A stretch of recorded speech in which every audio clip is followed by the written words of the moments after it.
Good evening, nerds. It's unboxing time. This can be a short one. I only have 4 boxes. You know, will I make a video under 10 minutes finally?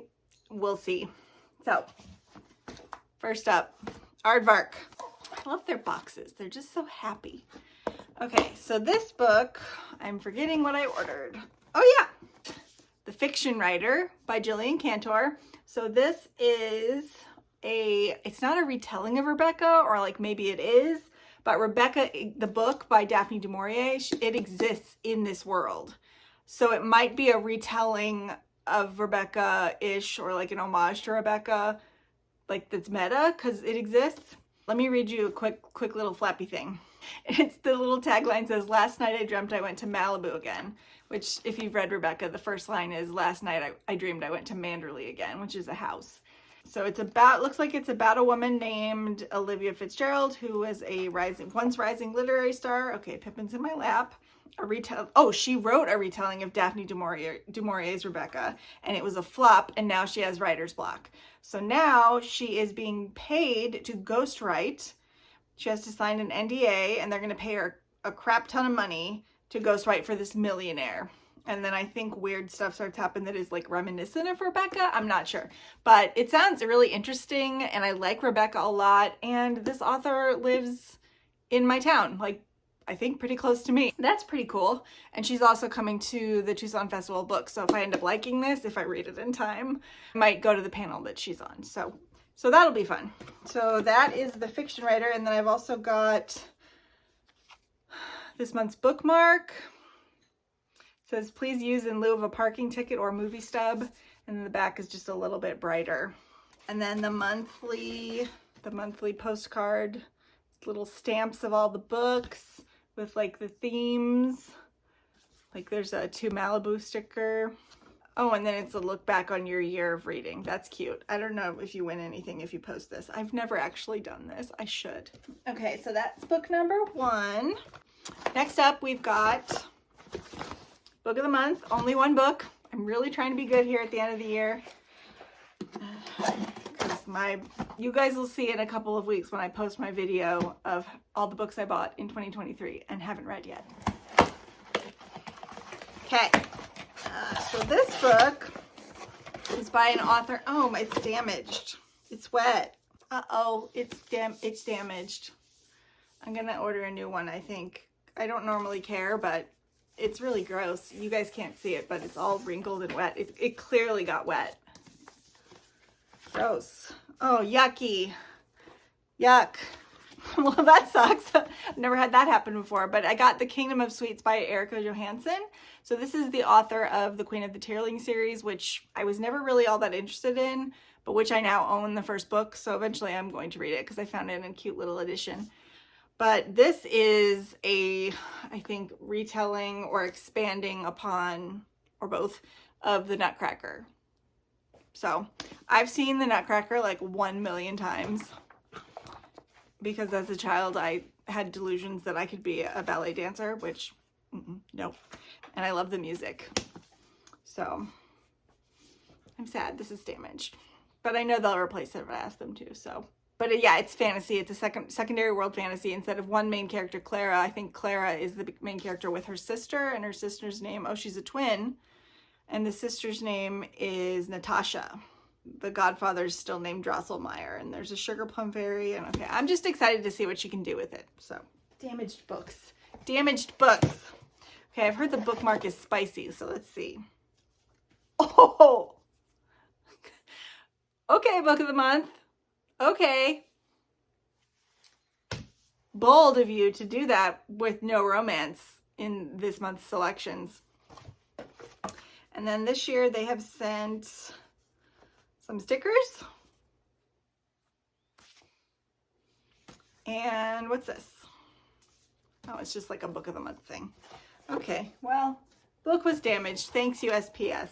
Okay, so now this one I've had the longest. I know what it is, and I actually got spoiled for what it looks like. I was watching somebody's TBR video, and unexpectedly, she pulled this out, and I was like, no, my eyes. So I know what it looks like. I'm so mad. I purposefully stay away from people I know who haul the subscription boxes that I subscribe to, so I don't get spoiled unless I want to be spoiled. But I didn't want to be spoiled for this. I wanted it to be a surprise, and it's no longer a surprise, so I'm a little upset. But this month's theme is By the Sword. If you want to look at the spoilers, there they are. Again, I know what this book is. No, do not play with those peanuts. Oh, it's chunky. Holy crap. This is like one of the biggest books I've ever gotten from Fairyloot. Oh, there's another box. So it comes in its little thing. Now let's undo it. Ooh, it's got a ribbon bookmark. I didn't know that. That's cool. Why am I having so much trouble? It's because it's so big. It's like shoved into this little bag. Swordcatcher by Cassandra Clare. So I'm really not sure how I feel about this cover. It makes it look very YA, something about it. I read the original Mortal Instruments trilogy because I was curious, and I had a couple of friends who really liked it, but I absolutely did not like it. I did not like it at all. And this book, you guys, every time, and this cover is not helping, but every time I see this title, I just feel like she intentionally made a title that could also be construed as a like, am I the only one? Because nobody's talking about this. Nobody's talking about it? Okay.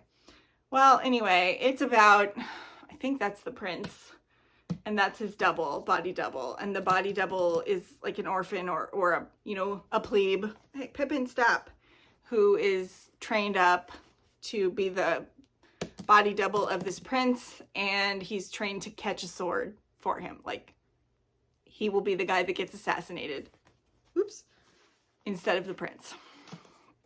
I'm not sure if I'm going to read this. I think that something I didn't mention in my 2024 plans video is that I'm probably going to do a try a chapter video where I try a chapter of, you know, like a handful of books that I'm on the fence about, like that maybe I used to be a lot more interested in, but I'm not right now, or books that I somehow ended up with, like this one, that I just am not sure I actually want to read.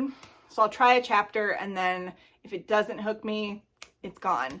And I think that's probably what I'm going to do with this, because I have it, so I might as well give it a shot. But yeah, I don't know why I didn't skip this. I was like, well, maybe I'll give it a shot. Maybe that was my brain, but I should have skipped it. Oh well. So that's the outside. So let's look at the inside. So that is very pretty. The sprayed edges. And like I said, it has a ribbon bookmark. It is a very pretty book. Look at that. And it's cloth bound. I really don't like when they do the foiling on the shiny ones. I need it to be cloth. That is very pretty. Very pretty book. And then it's got these two dudes again. And it is signed by the author. I wonder if there's a way that she's worked incest into this book somehow. It's not incest when you get involved with your body double, is it? But I don't think this is queer at all. I think it's very straight. And then this side. So yeah, it's very pretty, but I just am skeptical. Let's just say I'm skeptical. Now, this last one I am very excited for because I have not been spoiled. And you saw a couple unboxings ago, like in September or October, I don't remember which month I did it in, where I got the Barnes & Noble exclusive edition of this, which I had been promised was going to be cloth bound. And it was not, in fact, cloth bound. It was just paper. And it was very disappointing. And I liked the book a lot, so I want to keep it, but I'm mad at that edition. So there's almost no way I'm not going to keep whatever this one looks like. Oh boy. They've done that thing again that they do sometimes with the sheer cover. That's very pretty. I'm not sure how I feel about it, but it's very pretty. Starling House. Okay, so see, it's got the slip-off cover. That's I don't know what you call this. They did it for A Marvelous Light as well, and I ended up selling that copy and getting the real one because I wasn't like a huge fan of this. But I don't know. I think I might like this one better. We'll see. We'll see what the rest of the book looks like. Here's the back. It's got a quote. pretty edges, pretty much look like the regular edition. Let's slip this off. See, this is the printed hardcover. Oh, I like the little stars though. That's pretty. So there's Starling House, and it's pretty much the same on the back. Oh, character art for Arthur and Opal.